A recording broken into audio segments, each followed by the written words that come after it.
Hey folks, video number 2 here. This is about divide and conquer and how to recognize it so that you can refuse it and find more constructive ways to engage. So I think we've all heard of divide and conquer as a military strategy where you can divide up opponents some way, either physically on the battlefield or maybe ideologically, and then they would be easier to conquer if you were about to invade. Turns out there's also something called divide and rule, which is more of a long-term strategy for maintaining some type of rule over a population as they fight themselves. And a lot of people are getting sick of this, and hopefully you're one of them. And if not, then I want to encourage you to pay attention and, like I said, recognize this. So mostly, I mean in terms of politics, but I can give you a couple other examples. So in the media, you are constantly bombarded with opposing messages, and you might only pay attention to one type of message or the other. I'll give you an example.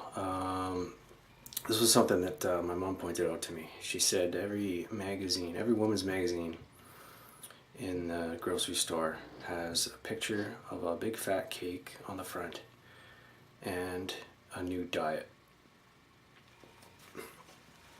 So, conflicting messages being pushed in every magazine. And what about politics? So, first of all, the irony of, let's say, conservative versus liberal, or left versus right, the irony is that these are like yin and yang, or masculine and feminine. These are two aspects that any conscious organism is going to have in balance. So for these to be battling each other is very unfortunate and very effective. And this is not a natural conflict. So, in my opinion, here's what I mean by that. If you had a really small economy, let's say you had like 200 people on an island, and they probably wouldn't even use money.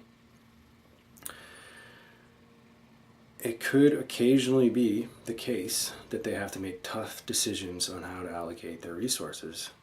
It could be that one season, a certain supply of something is getting low, and they have to decide: are we going to build this thing, or are we going to save it for later?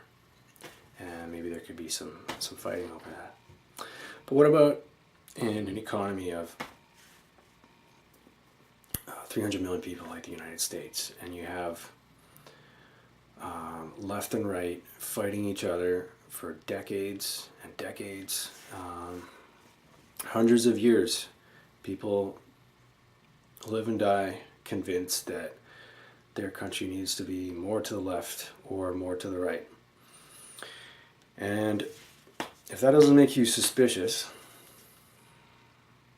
that's fine. I still want to encourage you to find more constructive ways to engage your opposite, whoever it is. If you're right wing, if you're left wing, or neither.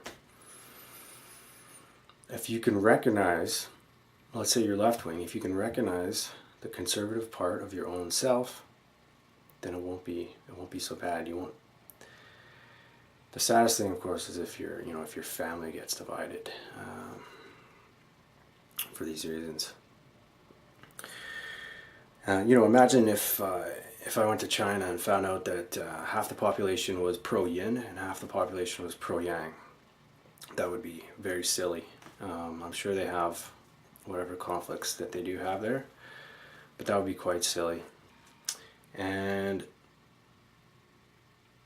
I'd like to point out basically the three main ways that I think that this unnatural left versus right constant battle is maintained. So one, definitely messages, constant messages from the corporate media, and they do go both ways. I notice this because if I talk to people who are more left, they are alarmed by how right-wing things are getting. But if you talk to people who aren't, then they are alarmed by how left-wing things are getting. So which one is it? That's what kind of clicked for me. It's like, okay, these are both being, these types of messages are bombarding us at the same time. And because of the way we process things, we don't really notice the ones that we agree with. We just think it's normal. We just read this one and say, oh, of course. And somebody on the opposite side says, oh my goodness. So that's one way. Another reason, okay, the political system itself, that's a pretty huge topic. I hope it changes for the better a little every day, or maybe all at once, I don't know. And but the biggest thing is money. It's the money. That's one of the reasons I brought up that small economy example.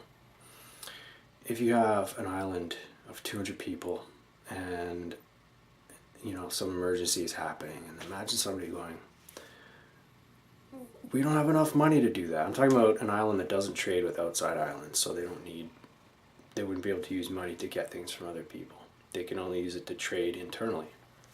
If money is used for internal trade, then it can't represent the total amount of available resources or labor. Total amount of resources, including labor, materials, tools, etc.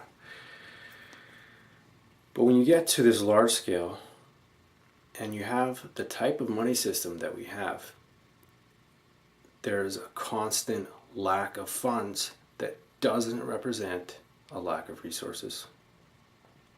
So I want to end this video there, and maybe I will have to revisit money another time. Thanks for watching.